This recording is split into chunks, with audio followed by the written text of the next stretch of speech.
महत्त्वाची बातमी आहे। लाडकी बहीण योजनेसंबंधी राज्य सरकारने प्रशासनाला महत्त्वाच्या सूचना दिल्यात।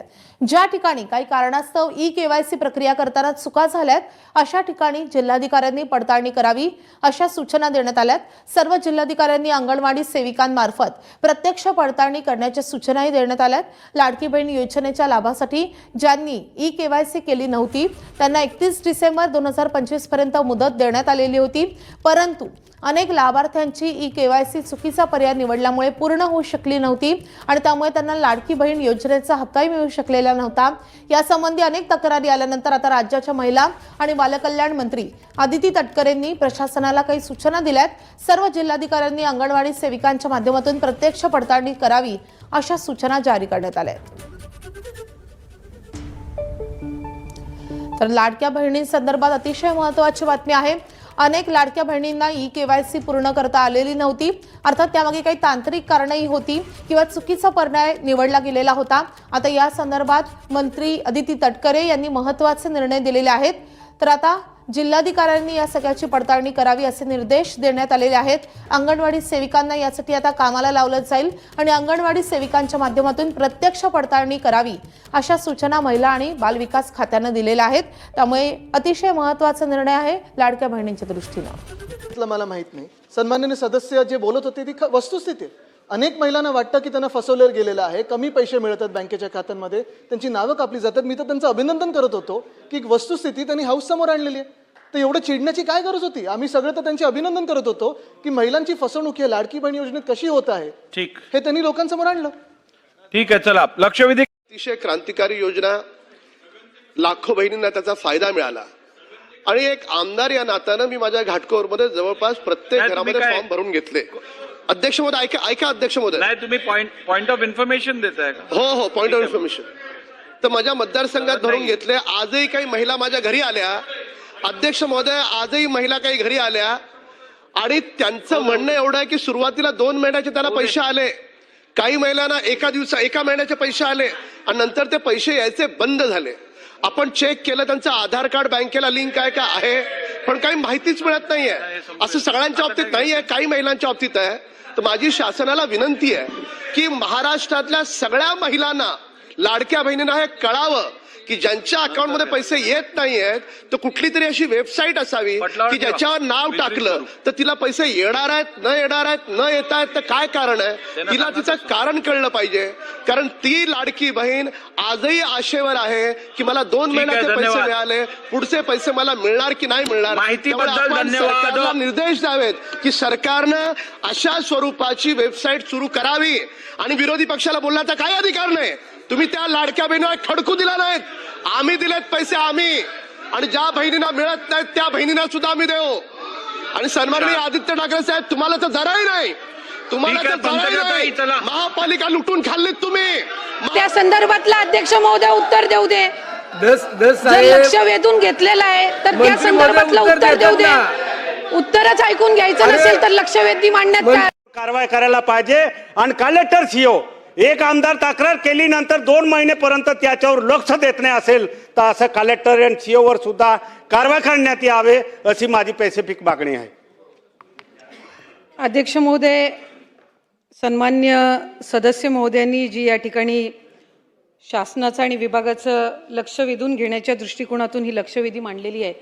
संबंधित जी मदतनीस आहे मयत शांता जयंतीलाल तडवी यांची 1 सप्टेंबर 1996 रोजी 50 रुपये मानधनावर नियुक्ती ही तत्कालीन प्रशासनाच्या किंवा मुख्य कार्यकारी अधिकाऱ्यांच्या माध्यमातून देण्यात आलेली होती। तदनंतर नियमित अंगणवाडी केंद्रामध्ये 2006 मध्ये अंगणवाडी मदतनीस म्हणून 740 मानधन नियुक्ती ही करण्यात आलेली होती। संबंधित जी मयत अंगणवाडी मदतनीस आहे यांच्या जाऊबाई श्रीमती सुमित्रा रोहिदास तडवी या बनावट कागदपत्रे तयार करून त्यांच्या जागी कामकाज करत होत्या। खरं तर अंगणवाडीची इमारत नसताना अंगणवाडी ही शांती जयंतीलाल तडवी यांच्याच घरात ती अंगणवाडी भरत होती आणि त्यांची जाऊबाई ही त्यांच्या नावाने खोटी कागदपत्र त्या ठिकाणी तयार करून तिथं कामकाज करत होत्या। आधार कार्ड इतर जी काही शासकीय कागदपत्र असतात त्याच्यामध्ये सुद्धा सुमित्रा रोहिदास तडवी या ज्या आहेत त्यांनी बनावट कागदपत्रे करून पोषण आहार वाटप असेल आणि इतर ज्या अंगणवाडीच्या बाबी आहेत ह्या त्यांच्या माध्यमातून ते काम होत होतं.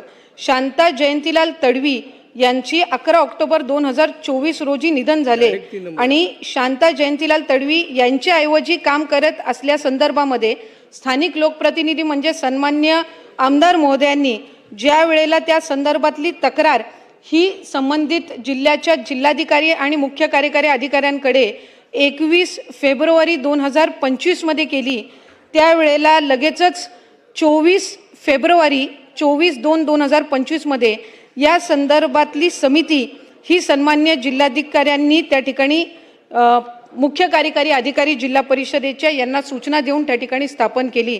तदनंतर या समितीचा अहवाल हा कागदपत्रांची तपासणी करून ही साधारणपणे 24/3/2025 मध्ये त्या ठिकाणी प्राप्त झाला आणि 20 मे रोजी या संदर्भातला FIR सुद्धा त्या ठिकाणी दाखल केलेला आहे.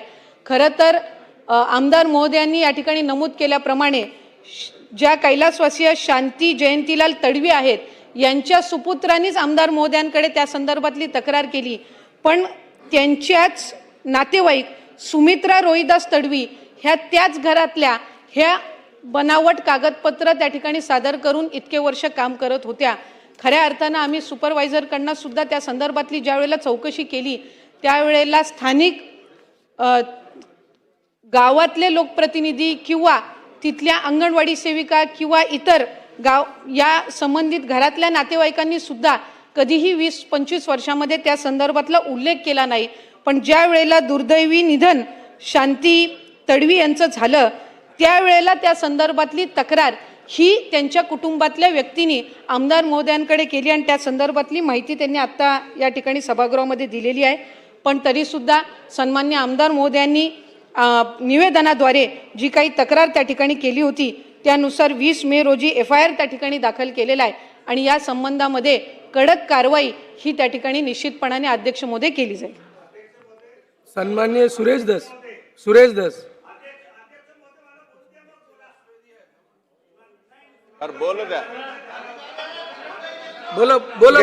बोला. अध्यक्ष महोदय, कडक कारवाई कोणावर करणार? माझा स्पेसिफिक प्रश्न आहे, CDPO आणि सुपरवायझरवर कारवाई करा. त्याने कसं काय मेल्यानंतर पगार दिली? त्यांच्यावर कारवाई करून त्यांना सस्पेंड करून फौजदारी गुन्हा दाखल करा. एक आमदार तक्रार करतो नंतर 2 महिने कसं काय लागता हो? अध्यक्ष महोदय, त्यांना सस्पेंड करून त्यांच्यावर फौजदारी गुन्हा दाखल करण्यात यावे सुपरवायझरवर. मी आपल्या अनुमतीने पुन्हा एकदा सन्मान्य सदस्य महोदयांना या ठिकाणी माहिती देऊ इच्छिते की 21 फेब्रुवारी 2025 मध्ये या संदर्भातलं पत्र त्यांनी जिल्हाधिकारी महोदयांना त्या ठिकाणी दिलं आणि 24 फेब्रुवारी म्हणजे 2-3 दिवसाच्या आतच त्या संदर्भातली समिती ही त्या ठिकाणी सादर केली. प्रकरण हे 1996चं आहे, ज्या वेळेला अंगणवाडी ही त्या संबंधित कुटुंबाच्या घरामध्येच भरत होती आणि जी संबंधित व्यक्ती आहे ज्या संदर्भातली तक्रार आहे शांती तडवी ह्या आता मयत झालेल्या आहेत, त्यांच्या नावाने त्यांचीच जाऊबाई सुमित्रा तडवी एकाच घरात राहत असणारी त्या ठिकाणी काम करत होत्या चुकीचे कागदपत्र त्या ठिकाणी देऊन. आणि 25-30 वर्षानंतर ही बाब निधन झाल्यानंतर सन्मान्य लोकप्रतिनिधी आमदार महोदयांच्या निदर्शनास त्यांच्या सुपुत्रांनी म्हणजे शांतीदेवी तडवी यांच्या सुपुत्रांनी त्या ठिकाणी निदर्शनास आणलेली आहे. आम्ही सुपरवायझरची सुद्धा चौकशी ही त्या संदर्भामध्ये केलेली आहे. सुपरवायझरनी त्यांच्या जो काही त्यांचा जबाब घेण्यात आला त्याच्यामध्ये अशा संदर्भातली कुठलीही बाब ही गावामध्ये त्यांच्या निदर्शनास आलेली नव्हती अशा पद्धतीचा त्यांनी त्याच्यामध्ये खुलासा दिलेला आहे. पण तरीही आमदार महोदयांनी त्या ठिकाणी सूचित केल्याप्रमाणे त्यामध्ये सूचित केल्याप्रमाणे CDPO असतील, सुपरवायझर असतील, तिथल्या कार्यरत असणाऱ्या अंगणवाडी सेविका असतील यांच्या संदर्भातली योग्य ती कारवाई ही त्या ठिकाणी केली जाईल. आणि मी मगाशीच माहिती दिल्याप्रमाणे 20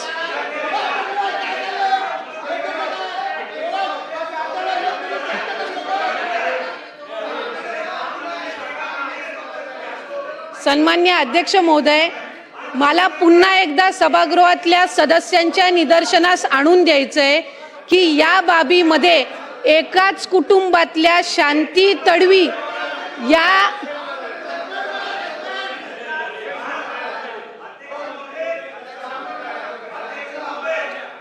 उत्तर देतात ना अध्यक्ष मंत्री महोदय, मला आपल्या माध्यमातून सन्मान्य सदस्य महोदयांच्या निदर्शनास आणायचे की आम्ही 20 मे रोजी या संदर्भातला FIR दाखल केलेला असून CDPO यांना सुद्धा आणि सुपरवायझर यांना सुद्धा त्याच्यामध्ये आम्ही FIR मध्ये त्यांच्या विरोधात सुद्धा दाखल केलेला आहे. त्याच्यामुळे जी काही कारवाई आहे ती त्या संदर्भातली कडक ही केली जाईल. सन्मान्य अध्यक्ष सुरेश महोदय, धस. बोला, अध्यक्ष बोला. महोदय, ही अतिशय गंभीर बाब आमशा पाडवी साहेबांनी या ठिकाणी लक्षात आणून दिलेली. अध्यक्ष महोदय, आता महिला व बाल कल्याण मंत्री आता उत्तर देत आहेत की आम्ही CDPO आणि सुपरवायझर यांना सुद्धा त्या FIR मध्ये घेतलेलं आहे. मग माननीय